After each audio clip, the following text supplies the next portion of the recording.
Isabel? Isabel, ano bang oras natin kailangan pumunta sa pabrika? Isabel? Isabel? Isabel? Oy, gising ka na pala. Alika na mag-almusal. At si Isabel po, saan po nagpunta?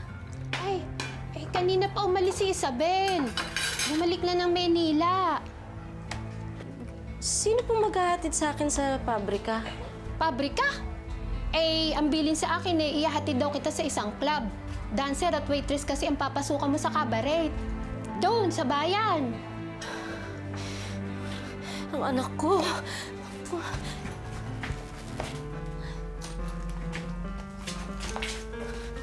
Ay, teka! Saan ka pupunta? Ay, saan ka pupunta?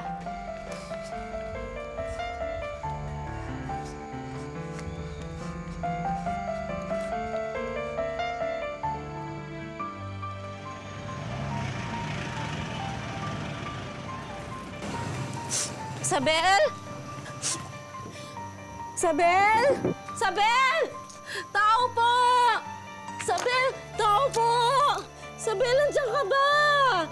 Jeffrey! Ale! Ano yun? Nakita mo ba yung mga nakatira dito? Si Isabel, tsaka yung kapatid niya. Abay, oo. Kanina pang umalis. Nagmamadali nga eh. Saan po sila nagpunta? May dala ba silang sanggol? Anak ko po yun eh. Anak ko po yung dala nilang sanggol. Oo. Iyak nga ng iyak eh. Patungo daw sila ng Tarlac. Saan sa Tarlac? Pasensya na po, hindi ko alam eh.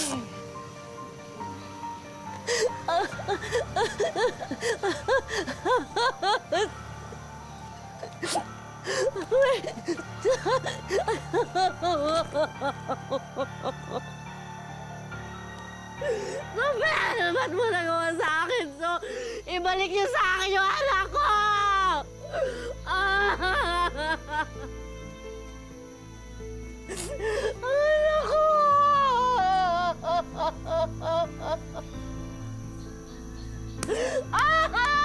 Ibalik niyo sa akin yung anak ko! Jeffrey! Dinala mo si Jason sa Tarlac. Opo. Bakit mo naman ginawa yun? Hindi ho kasi ganito ho. Yung kaibigan ng nanay niya, linapit niya po sa akin na iiwanan niya si Jason at siya'y magtatrabaho. Oo. Wala naman ho akong mapag-iwanan at hindi ko rin nakikita yung nanay niya. Kaya inuwi ko po ng Tarlac. Sabi ni auntie, sabi ko sa kanya, auntie, tanungin kita. Inilayo mo ba ako sa nanay ko? Sabi. Hindi, sabi niya. Oo. Pinaalagaan ka sa akin. Pero yung kaibigan niya, di ba, yung taga, saan yan? Si Neneng. Oo. Neneng pangalan pala noon. Yun yung nagdala naman sa nanay ko sa Batangas.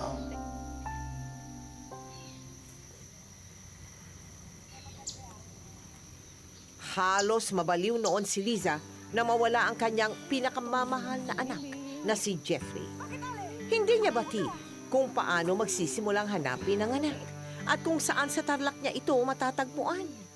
Na mga panahong iyon, tila naisang tapusin ni Liza ang kanyang buhay dahil magkasabay siyang nawala ng trabaho at ng anak. Ilang linggo siyang nagpalakad-lakad at tila nawawala na sa kanyang sarili.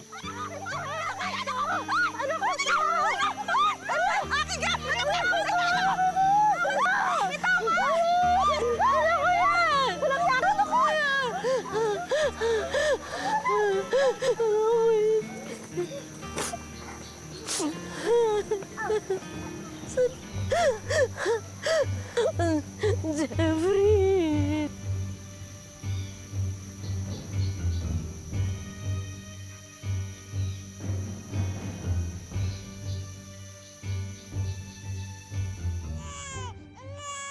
Hindi ka ba titigil ng kaiiyak? Tumigil ka na!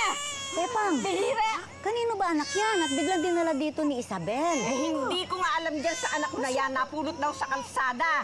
Alam naman ninyo yung anak kong si Isabel. Napakamaawain. Di ko alam kung ano yung palalamon ko dito. Tumigil ka na!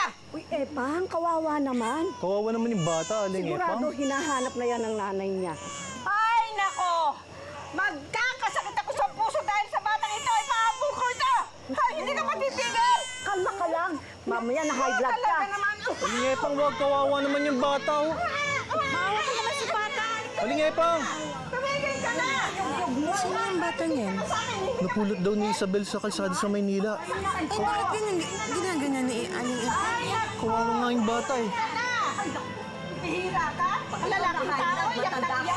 Iyak eh. Yug.